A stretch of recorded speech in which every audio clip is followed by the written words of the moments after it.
Praise the lord. యేసుక్రీస్తు దివ్యనామంలో ఉదయకాల సమయంలో ప్రభుతో ప్రతిదినం అని ఆధ్యాత్మిక కార్యక్రమాన్ని వీక్షించుచున్న దేవుని బిడ్డలైన మీ అందరికీ నా హృదయపూర్వక వందనాలు తెలియజేస్తున్నాను. జీవితంలో ఎక్కడో ఒక కలవరం, ఏదో ఒక వేదన, భయం నీ జీవితాన్ని పట్టి ఆవరించి ఉంది కదూ.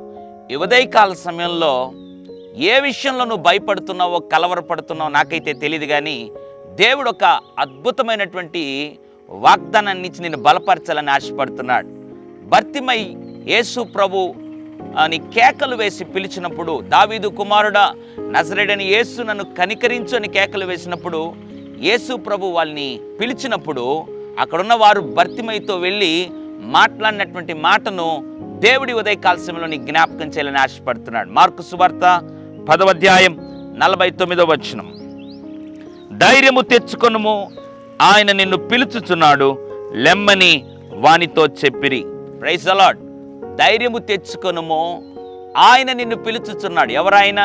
యేసు నిన్ను పిలుచుచున్నాడు, లెమ్మని భర్తిమైతో చెప్పగా వాడు లేచినట్లుగా, వాడు స్వస్థపరచబడినట్లుగా దేవుని యొక్క వాక్యంలో రాయబడింది. ఉదయకాల సమయంలో ధైర్యం తెచ్చుకో, లే. ఎక్కడైతే పడి మూలుగుతున్నావో, భయపడుతున్నావో, బాధపడుతున్నావో, కలవరపడుతున్నావో ఆ స్థలంలో అలాగే ఉండడానికి వీల్లేదు. లే, ధైర్యం తెచ్చుకో. యేసు నిన్ను పిలుచుతున్నాడు, ఆయన నిన్ను స్వస్థపరచబోతున్నాడు, నీ కష్టాలు తీర్చబోతున్నాడు. ధైర్యం తెచ్చుకో, కార్యములు జరిగించబోతున్నాడు.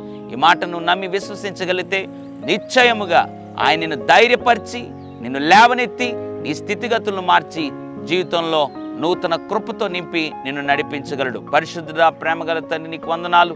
ధైర్యము తెచ్చుకొనుము, లెమ్ము, ఆయన నిన్ను పిలుచుచున్నాడు అని ప్రభు ఉదయకాల సమయంలో మాట్లాడు. ఎంతమంది అయితే భయముతో ఉన్నారు, ఆందోళనతో ఉన్నారు, కలవరంతో ఉన్నారు అని జ్ఞాపకం చేసుకుని వారి జీవితాల్లో గొప్ప ధైర్యం ప్రసాదించి లేవనెత్తి పరిచర్యలో, కుటుంబంలో, వ్యాపారంలో, వ్యవసాయంలో ఆశీర్వదించి దీవించమని యేసు నామములో ప్రార్థిస్తున్నాను తండ్రి.